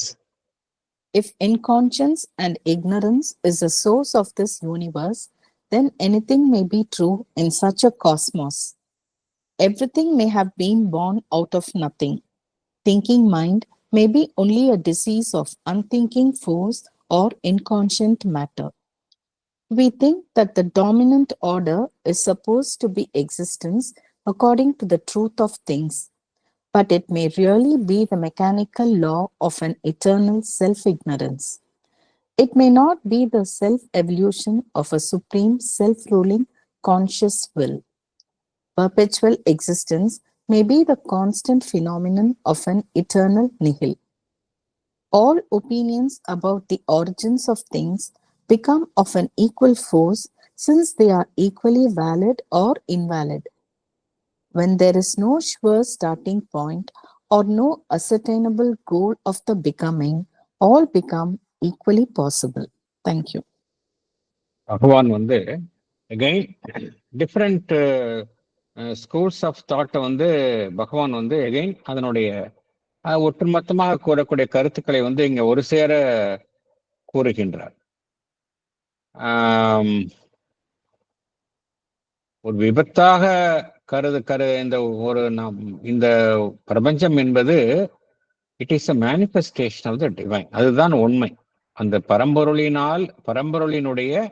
பரம்பொருளினுடைய சங்கல்பத்தினால் ஏற்பட்டுள்ள வெளிப்பாடு என்பதுதான் ட்ரூத். ஆனால் இந்த மாறுபட்ட கருத்துக்கள் என்ன கோருகின்றன? இந்த பிரபஞ்சம் என்பது ஒரு விபத்து, அதுல எல்லாமே குழப்பமாகத்தான் இருக்கின்றது என்று கூறுகின்றன. அத்தகைய பிரபஞ்சத்துல பார்த்தோம் அப்படின்னா எல்லாமே குழப்பம் அப்படின்னா எது உண்மை எது பொய்ன்னு சொல்ல முடியாது. எல்லாமே உண்மையாக இருக்கலாம், எல்லாமே அந்த ஒன்றுமில்லாத நிலையிலிருந்து தோன்றி இருக்கலாம். ஏன்னா நம்மால அறுதியிட்டு கூற முடியல. இப்படிப்பட்ட ஒரு எதிர்மறையான கருத்தை நாம் கூறும் பொழுது நம்மால எதையுமே அறுதியிட்டு கூற முடியல, ஷியோரா சொல்ல முடியல. ஏன் அப்படி இருக்குன்னு சொல்ல முடியாது. எது வேணாலும் நடக்கலாம். அப்படிப்பட்ட ஒரு நிலையில தான் இந்த கருத்து நம்மை அழைத்து அந்த நிலைக்குத்தான் நம்மை அழைத்து செல்கின்றது. மேலும் இந்த கருத்தின் அடிப்படையில் பார்த்தோம் என்றால் சிந்திக்கும் மனம் என்பது பரிணாம வளர்ச்சியில வந்துள்ள ஒரு உயர்வான நிலை என்று நாம் எண்ணுகின்றோம். ஆனால் இந்த கருத்தின் அடிப்படையில் பார்த்தோம் அப்படின்னா என்ன கூறப்படுகின்றது? அது thinking mind may be only a disease of unthinking force. ஏன்னா அனைத்திற்கும் மூலம் ignorance and inconscience என்கின்ற ரீதியில் பார்க்கும் பொழுது சிந்தனை செய்யும் மனம் என்பது ஒரு சிந்தனை என்கின்ற அம்சமே இல்லாத ஒரு சக்தியினுடைய ஒரு வியாதி என்று கருதப்படுகின்றது. Thinking mind may be only a disease of unthinking force or inconscient matter. Thinking mind ஒரு அபரேஷனாக கருதப்படுகின்றது, ஒரு விதிவிலக்காக கருதப்படுகின்றது நம்ம இந்த ரீதியில பார்க்க போனால். அதே போல நாம் என்ன நினைத்துக் கொண்டிருக்கின்றோம்? இந்த பிரபஞ்சம் எது மேலோங்கி காணப்படுகின்றது? இந்த பிரபஞ்சத்துல பார்த்தோம் அப்படின்னா there is a dominant order.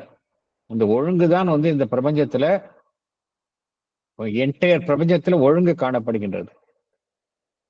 Different seasons பார்க்கிறோம். எல்லாமே அந்த காலத்துக்கு உட்பட்டு நடக்கின்றன. எல்லாமே ஒரு லயத்துடன் எல்லாமே ஒரு இசையுடன் பொருந்திய நிலையில்தான் எல்லாமே இயங்கிக் கொண்டிருக்கின்றன. ஒட்டுமொத்த பிரபஞ்சமும் அதன் அடிப்படையில் தான் இயங்கிக் கொண்டிருக்கின்றன. அவ்வப்பொழுது அந்த அபரேஷன்ஸ் வருகின்றன. பட் அதையும் தாண்டி there is some other force, ஒரு great intelligence is guiding the entire universe. அதைத்தான் பகவான் டாமினன்ட் ஆர்டர் அப்படிங்கிறார். ஒரு மேலோங்கிய ஒரு ஒழுங்கான ஒரு ஒழுங்கு முறைதான் அனைத்தையும் நிர்வாகம் செய்கின்றது. மாறாக நம்ம இதற்கு எதிர்மறையான கருத்துல பார்த்தோம் அப்படின்னா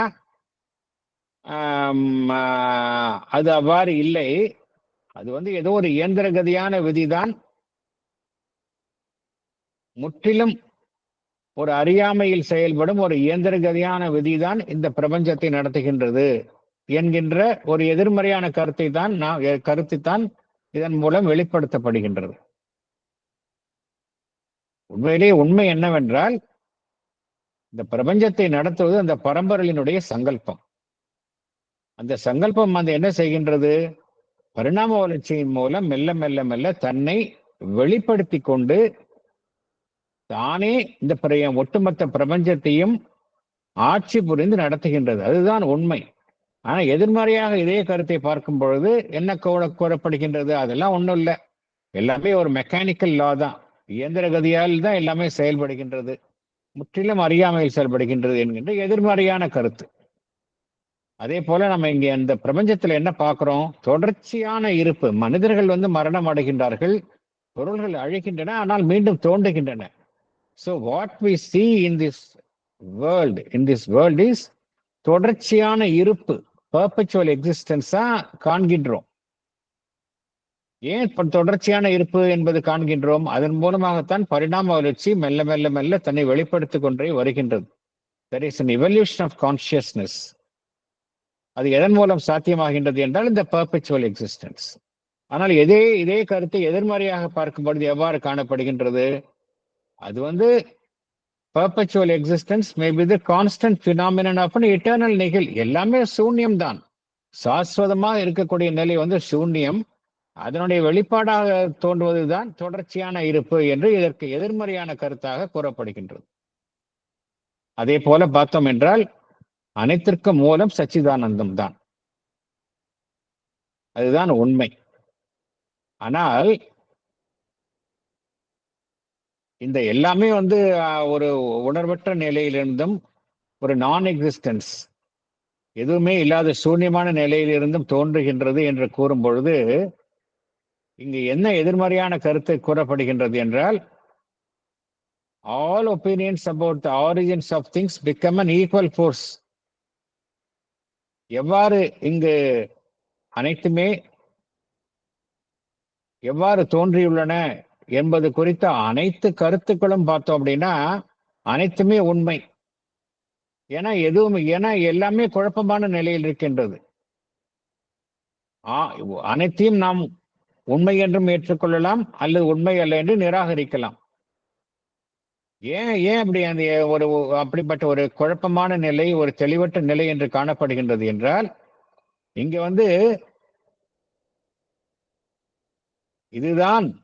இதுதான் ஆரம்ப நிலை என்று நம்மால அறுதியிட்டு கூற முடியாத நிலை. எதிர்மறையான அம்சத்திலிருந்து பார்க்கும் பொழுது இதுதான் உறுதியான ஆரம்ப கட்டம், இங்கிருந்துதான் இந்த பிரபஞ்சம் தோன்றுகின்றது என்று நம்மால கூற முடியாத நிலை. There is no sure starting point.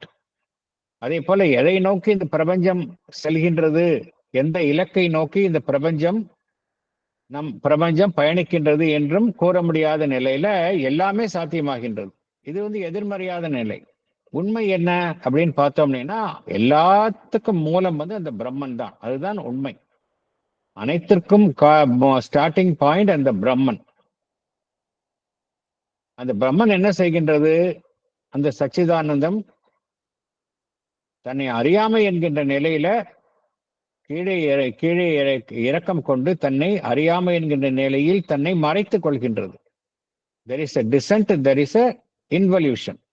அதிலிருந்து மெல்ல மெல்ல மெல்ல தன்னை எந்த இலக்கை நோக்கி அழைத்து செல்கின்றது? அனைத்தையுமே பரிணாம வளர்ச்சியின் மூலம் ஒரு உயர்வான உணர்வு நிலையை நோக்கி அழைத்து செல்கின்றது. சோ அங்க கோல் தெளிவாக இருக்கின்றது. பிரபஞ்சத்தை பார்த்தோம் அப்படின்னா the goal is very certain. எல்லாமே பரிணாம வளர்ச்சியில the divine status அதை நோக்கித்தான் பயணம் செல்கின்றது. ஆனால் எதிர்மறையான நிலையில பார்க்கும் பொழுது என்ன காணப்படுகின்றது? நம்மால இந்த பிரபஞ்சம் எங்கிருந்து தோன்றியது என்பதை உறுதியாக கூற முடியவில்லை. அதே போல எந்த இலக்கை நோக்கி நாம் பயணிக்கின்றோம் என்பதையும் நம்மால உறுதியாக கூற முடியவில்லை என்கின்ற ஒரு எதிர்மறையான அம்சம் காணப்படுகின்றது. இதெல்லாம் பகவான் என்ன கூறுகின்றார்? இதெல்லாம் different opinions expressed by the human mind அப்படிங்கிறார். they are not true. But Bhagavan for the sake of argument எல்லா தரப்பினுடைய கருத்துக்களையும் ஒவ்வொன்றாக எடுத்துக்கொண்டு பரிசீலனைக்கு உட்படுத்துகின்றார். அடுத்தது போகலாம்.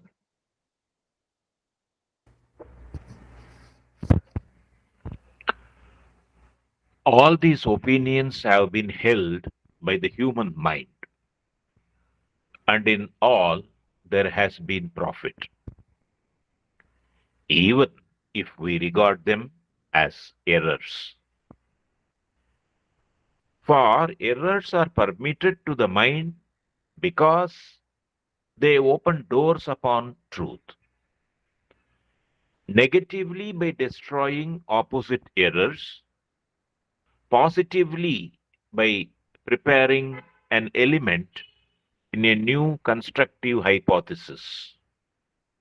But pushed too far, this view of things leads to the negation of the whole aim of philosophy, which seeks for knowledge and not for chaos, and which cannot fulfill itself if the last word of knowledge is the unknowable, but only if it is something, to use the words of the Upanishad, which being known, all is known.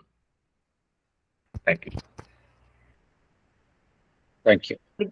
படிக்கட்டுமாங்க sir? Yes, madam.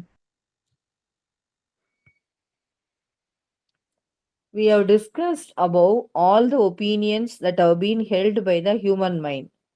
There has been profit in all, even if we regard them as errors.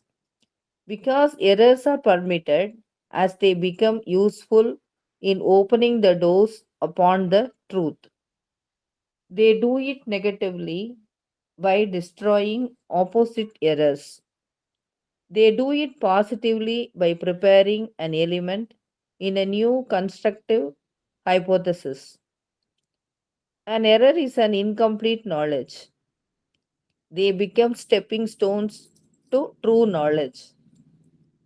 But if we carry the nihilistic argument too far, it leads to the negation of the whole aim of philosophy.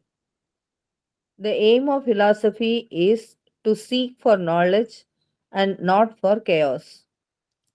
The aim of philosophy cannot fulfill itself if the last word of knowledge is the unknowable. It can fulfill itself only if the unknowable is something which, being known, all is known, to quote the words of the Upanishad. Thank you, sir. Thank you.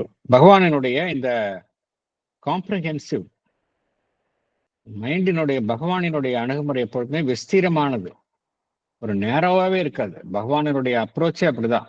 It is all encompassing. எதையுமே Bhagavan useless அப்படின்னு விளக்க மாட்டார். பகவான் different schools of thinking இந்த ஏன் இந்த உலகம் எவ்வாறு இருக்கின்றது, அதனுடைய தோற்றுவாய் என்ன, ஏன் இந்த உலகம் அறியாமல் இருக்கின்றது, இது குறித்த பல்வேறு தரப்பினருடைய அந்த கருத்துக்களை நம்ம பார்த்தோம். டிஃப்ரெண்ட் வியூஸை பார்த்தோம். பகவான் என்ன சொல்றாரு, எல்லாத்துலயும் ஒவ்வொரு பயன் இருக்கு அப்படிங்கிறார். ஈவன் இதெல்லாம் பிழைன்னு நம்ம கருதினாலும் கூட இவைகளின் மூலமாக சில அனுகூலங்களை நாம் அடைகின்றோம் அப்படிங்கிறார். பிழைகள் அனுமதிக்கப்பட வேண்டியவை என்று கூறுகின்றார். பிழைகள் அனுமதிக்கப்பட வேண்டியவை என்று கூறுகின்றார். ஏன் பிழைகளை அவர் அனுமதிக்கப்பட வேண்டியவை என்று பகவான் கூறுகின்றார்? பிழைகள் நமக்கு எதற்கு வழிகோலிடுகின்றன என்றால், உண்மைக்கு நம்மை அழைத்து செல்கின்றன. பிழைகளின் மூலமாகத்தான் நாம் உண்மையை நாம் சென்றடைகின்றோம். They open the doors upon the truth என்று பகவான் குறிப்பிடுகின்றார். இந்த பிழைகள் இரண்டு விதமாக நமக்கு உதவி புரிகின்றன அப்படிங்கிறார். ஒன்று, எதிர்மறையாக அவை செயல்படும் பொழுது அவைகளுக்கு எதிர்மறையான பிழைகளை அழிக்கின்றன, அதன் மூலம் நமக்கு பயன் தருகின்றன. அதே போல நேர்மறையாக செயல்படும் பொழுது என்ன நடைபெறுகின்றது? ஒரு புதிய கருத்தை உருவாக்குவதற்கு அவைகள் நமக்கு உதவி புரிகின்றன.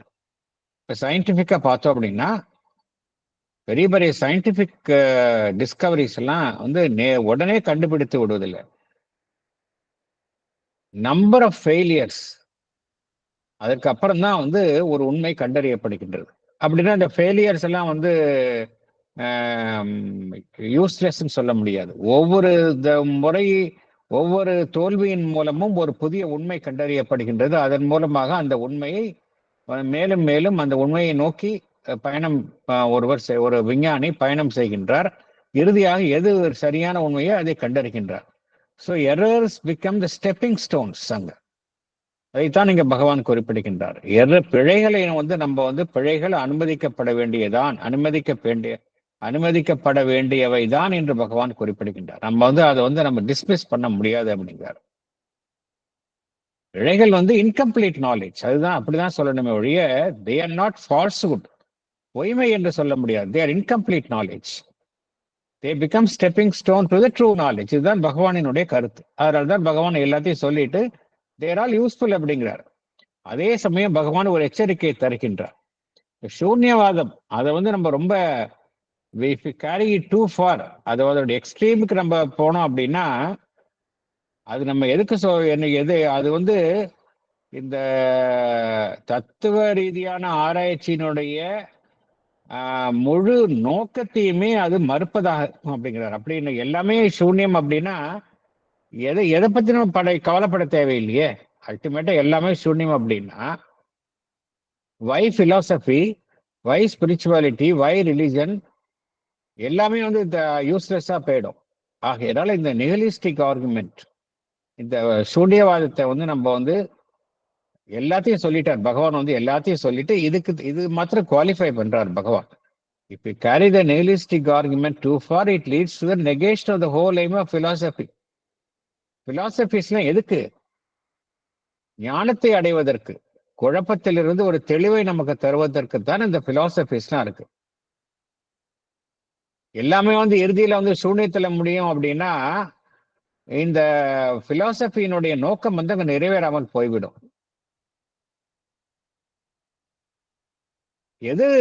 எந்த நோக்கத்தில், எந்த உண்மையின் அடிப்படையில் இந்த பிலாசபிஸ் எல்லாம் செயல்படுகின்றது என்றால், இறுதியாக நம்மால் அறிய முடியாததை நாம் ஒரு காலத்தில் அறியும் பொழுது, எது அறிய முடியாமல் தற்பொழுது நமக்கு காணப்படுகின்றதோ அதை நாம் அறியும் பொழுது அனைத்தையும் நாம் அறிகின்றோம். அந்த நிலைக்குத்தான் ஒரு தத்துவ ரீதியான அமைப்புகள் மனிதனை அழைத்து செல்ல வேண்டும். அந்த நோக்கத்தில் தான் செயல்படுகின்றன. அதைத்தான் பகவான் குறிப்பிடுகின்றார். ஆகையினால இந்த சூன்யவாதத்தை நம்ம அதனுடைய உச்சகட்ட நிலைக்கு போனா இறுதியில எல்லாமே சூன்யமாகிவிடும். என்டையர் எக்ஸசைஸ் ஒரு யூஸ்லெஸ் எக்ஸசைஸ் ஆகிவிடும் அப்படிங்கிறார் பகவான். ஏன்னா அல்டிமேட்டா நம்ம ஞானத்தை பெற வேண்டும். குழப்பத்தை அடைவதற்காக நாம் இவ்வளவு எஃபர்ட் பண்ண தேவையில்லை. எதை அறிய வேண்டும் என்று நாம் பிரயத்தனப்படுகின்றோமோ அதை அறிவதன் மூலம் நாம் அனைத்தையுமே அறிய முற்படுகின்றோம். அதுதான் இந்த என்டையர் பயிற்சியினுடைய என்டையர் எஃபர்ட். அதை நோக்கித்தான் செல்ல வேண்டும் என்று பகவான் குறிப்பிடுகின்றார். அடுத்தது போகலாம்.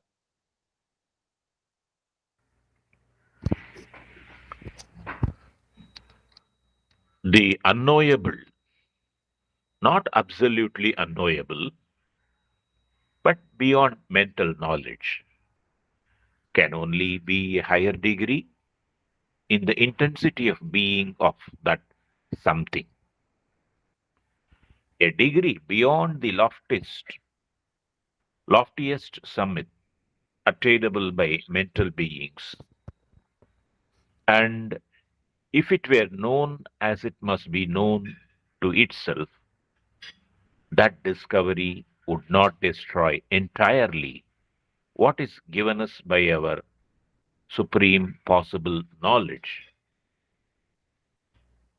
but rather carry it to a higher fulfillment and larger truth of what it has already gained by self-vision and self-experience. It is then this something, an absolute, which can be so known that all truths can stand in it and by it and find their reconciliation, that we must discover as our starting point and keep as our constant base of thinking and seeing, and by it find a solution of the problem. For it is that alone that can carry in it a key to the paradoxes of the universe. Thank you. Thank you. Pading, madam. Pading. The unknowable, so called, is not absolutely unknowable, but it is beyond mental knowledge. It can only be a higher degree in the intensity of being of that something. It is a degree beyond the loftiest summit attainable by mental beings. It must be known to itself. If it were known, that discovery would not destroy what is given us by our supreme possible knowledge, but rather it would carry it to a higher fulfillment and larger truth of what it has already gained by self-vision and self-experience. It is then this something, an absolute which must be known. By knowing that all truths can stand in it and find their reconciliation, we must discover that as our starting point and keep us our constant base of thinking and seeing. And by it, we must find a solution of the problem, because it is that alone that can carry in it a key to the paradoxes of the universe. Thank you, sir. Thank you. So பகவான் வந்து conclude பண்றார். என்ன சொல்றார் பகவான்? என்ன எவ்வாறு முடிக்கின்றார் என்றால், இந்த அன்னோபல் அறிந்து கொள்ள முடியாது அப்படிங்கிறத நம்ம சரியா புரிஞ்சுக்கணும். மனதினால் அறிய முடியாதது, அவ்வளவுதானே ஒழிய அறிய முடியாததே இல்லை அப்படிங்கிறார். அன்னோபல் அப்படிங்கிறது not absolutely unknowable, but beyond mental knowledge. என்னுடைய மைண்டுக்குனால அறிய முடியல. ஃபார் எக்ஸாம்பிள், நான் வந்து ஒருத்தர் வந்து அடுத்த ஊர்ல இருக்காரு அப்படின்னா, நான் அவரை பார்த்ததே கிடையாது, எனக்கு அவரை பத்தி எதுவுமே தெரியாது, அதனால வந்து அவர் இல்லைன்னு சொல்ல முடியாது. But the moment I sea him, என்னால வந்து அவரை பார்க்க முடியும். அதே போலதான் என்னால அறிந்து கொள்ள முடியாத வரைக்கும் நான் அது வந்து அறிய முடியாதா இருக்கின்றது. என்னுடைய மைண்டுடைய கெப்பாசிட்டிக்கு அறிய முடியாதா இருக்கின்றது. நான் மனம் என்கின்ற உணர்வு நிலையை தாண்டி வேறொரு நிலைக்கு போன பிறகு இட் பிகம்ஸ் நோவபிள். அதைத்தான் பகவான் இங்க கூறுகின்றார். அது வந்து ஒரு உயர்வான நிலையில் இருக்கக்கூடிய ஒரு உண்மையாக இருக்கின்றது. மனதினுடைய உச்ச நிலைக்கு ஒரு மனிதன் ஒரு மனிதனுடைய உச்ச நிலையை ஒரு மனிதன் எட்டினாலும் கூட ஸ்டில் அவனால் அறிய முடியாத ஒன்றாகத்தான் அது இருக்கின்றது. Degree beyond the loftiest summit attainable mental beings, அதுதான் அன்னோவபிள். இப்ப மனிதன் வந்து பார்த்தோம் அப்படின்னா சயின்டிபிக் டிஸ்கவரியில அவனுடைய உச்சகட்டத்திற்கு சென்றுள்ளான். ஸ்டில் அவனால வந்து இதையும் தாண்டி உண்மைகளை அவனால் அறிய முடியவில்லை. Still the divine is unknowable to him. அதைத்தான் பகவான் எங்க கூறுகின்றார். அதே போல அந்த அறிய முடியாததை அறிந்து கொள்வதன் மூலம் என்ன நடைபெறுகின்றது என்றால், நாம் ஏற்கனவே அறிந்து கொண்ட விஷயங்கள் எல்லாம் அங்கு மறைந்து போய்விடுவது இல்லை, அது அழிந்து போய்விடுவது இல்லை. ஏனென்றால் ஏற்கனவே நிறைய விஷயங்களை அறிந்து வைத்துள்ளோம். நம்மால இந்த அறிய முடியாத ஒரு பேருண்மையும் இருக்கின்றது. அறிய முடியாத பேருண்மையை அறிந்து கொள்வதன் மூலம் ஏற்கனவே அறிந்து கொண்டுள்ள விஷயங்கள், உண்மைகள், அனுபவங்கள் எல்லாம் அங்கு ஒன்றுமில்லாமல் போய்விடுவது கிடையாது. அதை வந்து ஏற்கனவே அறிந்து கொண்டுள்ள விஷயங்கள், அனுபவங்கள் எல்லாம் அதனுடைய முழு நிறைவை எட்டுகின்றன. அதைத்தான் பகவான் இங்கு கூறுகின்றார். அறிந்து கொள்ள முடியாததை அறிவதன் மூலம் நாம் ஏற்கனவே அறிந்து கொண்ட விஷயங்கள், அனுபவங்கள் எல்லாமே வந்து ஒரு முழு நிறைவை அதன் மூலம் எட்டுகின்றன அப்படிங்கிறார். நாம் வந்து அறிந்து வைத்துள்ள உண்மைகளை எல்லாம் கடந்த ஒரு பேருண்மையை அறிகின்றோம். ஆகையினால் பகவான் என்ன கூறுகின்றார்? இந்த ஒரு பேருண்மை, அனைத்தையும் தாண்டிய ஒரு பேருண்மை, அதை அறிவதன் மூலம் எல்லா உண்மைகளையும் அதன் மூலம் அறியக்கூடிய ஒரு நிலையை நாம் அடைகின்றோம். It is then this something, an absolute, which can be so known that all truths can stand in it அப்படிங்கிறார். And by it and find there the reconciliation. அந்த பேருண்மையை அறியும் பொழுது இந்த முரண்பட்ட கருத்துக்களே அங்க இல்ல இருக்காது. ஏன்னா எல்லாமே அங்க வந்து இசைவுடன் பொருந்தி காணப்படும். அங்க வந்து அந்த கான்ஃபிளிக்டே இருக்காது, கான்ஃபிளிக்ட் ஆஃப் ட்ரூத்ஸே இருக்காது. ஏன்னா அந்த நிலையில வந்து எல்லாமே வந்து ஒரு ரெக்கன்சைல் ஆயிருக்கும் அப்படிங்கிறாரு. That we must discover as our starting point. அந்த உண்மையை தான் நம்ம வந்து அந்த உண்மையின் அடிப்படையில் தான் நாம் வந்து இந்த பிரபஞ்சம் குறித்த உண்மையை ஆராய வேண்டும் அப்படிங்கிறார். அதை வந்து ஒரு ஆரம்ப கட்டமாக அதைத்தான் நம்ம ஆராயணுமே ஒழிய நம்ம பார்ட்டிசனா நம்ம இருந்தோம் அப்படின்னா உண்மையை கண்டறிய முடியாது அப்படிங்கிறார். That we must discover as our starting point and keep as our constant base of thinking and seeing அப்படிங்கிறார். And by it find a solution of the problem அப்படிங்கிறார். அந்த நிலையிலிருந்து பார்க்கும்பொழுதுதான் நமக்கு வந்து உண்மையை கண்டறிய முடியும் அப்படிங்கிறார். For it is that alone that can carry in it a key to the paradoxes of the universe. That known, all is known. உபநிடத்தில் அதான் கூறப்படுகின்றது. அந்த ஒன்றை அதை அறிவதன் மூலம் அனைத்துமே அறியப்படுகின்றது என்று கூறுகின்றது. அதைத்தான் பகவான் குறிப்பிடுகின்றார். For it is that alone that can carry in it a key to the paradoxes of the universe. அதை அறிவதன் மூலம் இந்த உலகத்தினுடைய அனைத்து புரியாத புதிர்களும் நம்மால் அதற்கான விடையை கண்டுபிடிக்க முடியும் என்று பகவான் குறிப்பிடுகின்றார். ஸோ இது என்ன அப்படிங்கிறத வந்து பகவான் வந்து மேற்கொண்டு வரக்கூடிய பேராகிராஃப்ஸ்ல வந்து எக்ஸ்பிளைன் பண்றாரு. அதை அடுத்த செஷன்ல பார்ப்போம். இது குறித்த பகவான் இதெல்லாம் பார்க்கும் பொழுது நம்ம என்ன ரொம்ப ஹை பிலாசபியா இருக்க அப்படின்னு நம்ம நினைக்கிறோம். பகவான் வந்து இதை பத்தி அவருடைய சொந்த கருத்தை, அவருடைய எழுத்துக்களை பற்றி அவருடைய கருத்து என்ன என்ன பத்தி விளக்குகின்றார். அதாவது ஒரு புத்தகம் இருக்கின்றது, ரெமினிசென்சஸ் அண்ட் ஆனெக்டோட்ஸ் ஆஃப் ஸ்ரீ அரபிந்தோ அப்படின்னு பகவான் தன்னை பற்றிய கூறிய கருத்துக்கள் எல்லாம் இந்த புத்தகத்தில் இருக்கின்றன. அது பிலாசபி இப்ப நம்ம படிக்கும் பொழுது என்ன யாராவது ஒரு தேர்ட் பார்ட்டிகிட்ட கொடுத்து படிக்க சொன்னா இது என்ன ஒரு ஹையஸ்ட் பிலாசபியா இருக்க, ஒண்ணுமே புரியலேன்னு நினைப்போம். பகவான் என்ன கூறுகின்றார், I have not read much of philosophy அப்படிங்கிறார். Some say that I am influenced by ஹெகல்ங்கிற ஒரு பெரிய சிந்தனை philosopher. Some even say that I am influenced by Nietzsche because I quoted his sentence, you can become your self by exceeding your self. Bhagavan அப்புறம் clarify பண்றார். இதெல்லாம் ரொம்ப இன்ட்ரெஸ்டிங்கான விஷயம். The only two books that have influenced me are the Gita and the Upanishads. What I wrote was the work of intuition and inspiration, working on the basis of my spiritual experience. I have no other technique like the modern philosopher, whose philosophy I consider only intellectual. இதைத்தான் நம்ம சொல்லணும். சொல்லுவாங்க ராதாகிருஷ்ணன் பெரிய philosopher அப்படிம்பாங்க. நிறைய philosophers பத்தி modern western philosophers எல்லாம் சொல்லுவாங்க. But they are all intellectual. அவங்க லெவல் பார்த்தீங்கன்னா intellectual. I have no other technique like the modern philosopher, whose philosophy I consider only intellectual and therefore of secondary value அப்படிங்கிறார். அப்புறம் பகவான் வந்து clarify பண்றார். Experience and formulation of experience I consider as a true aim of philosophy. இந்த சென்டென்ஸை திருப்பி படிக்கிறேன்.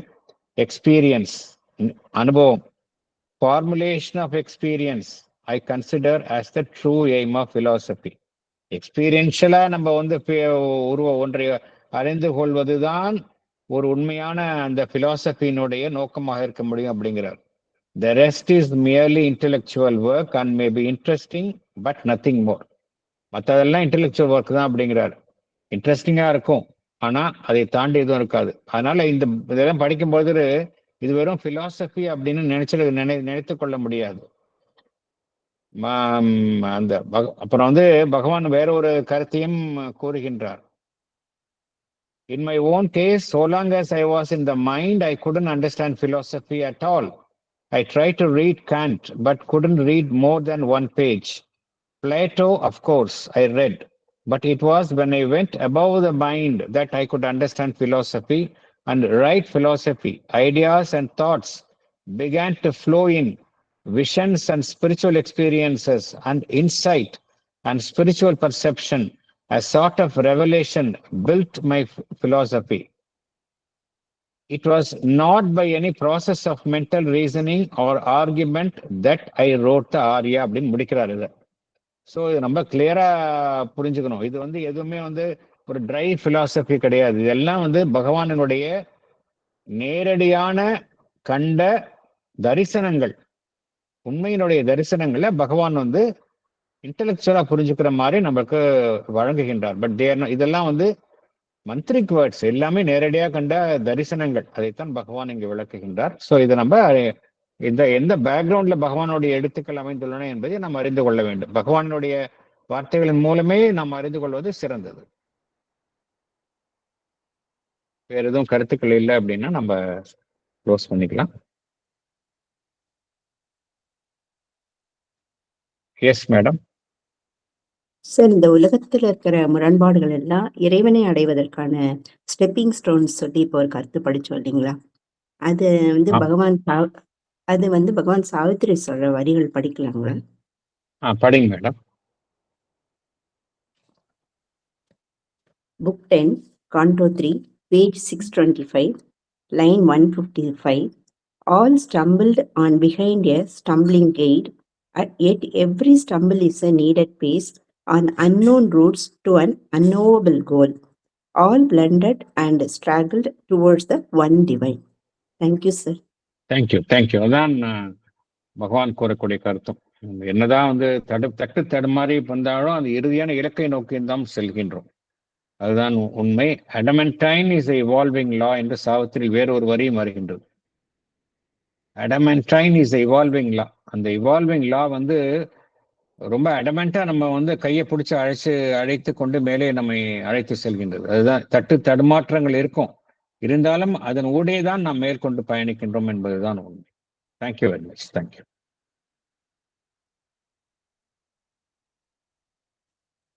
வேறென்றும் கருத்துக்கள் இல்லைன்னா முடித்துக் கொள்ளலாம்.